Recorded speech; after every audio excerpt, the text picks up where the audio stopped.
Mga loads, gagawin na natin yung request ng followers natin. Yung isa ay nagsisinsin daw yung single needle niya, yung tahi. Saka yung iba ay kung paano daw yung adjustment ng pidog o yung ngipin ng sewing machine nila.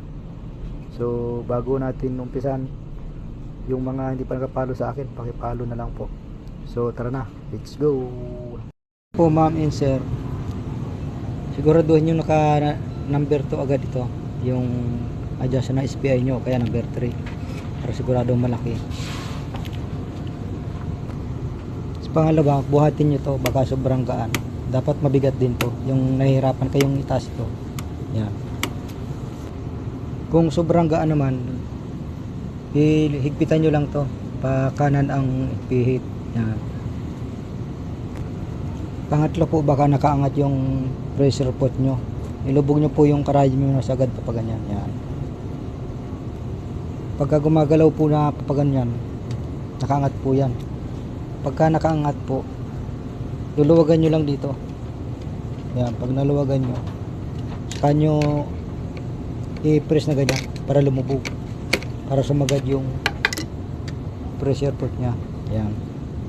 Tapos higpitan nyo na pag na sumagad na yung baba ng pressure pot. Tapos pang-apat, yung ngipin naman. Tapos yung pang-apat po, titingnan, isagad nyo yung taas ng karayom. Tapos titingnan to kung nakalutang. Dapat nakalutang siya. Kung medyo lubog, i-adjust natin ito. Pero bago natin i-adjust, bago ko turo sa inyo adjust ng ngipin, lilinisin muna natin itong ngipin. Ito, kailangan linisin nyo muna to, itong dalawang to. Susungkitin nyo kasi may tumitigas dito na fibers. Lilinisin nyo ito kahit isang beses, isang linggo lang ito. Tapos ituturo ko na sa inyo yung adjustment ng ngipin. So ito po yung adjustan ng ngipin, luluwagan lang natin yan. Yan.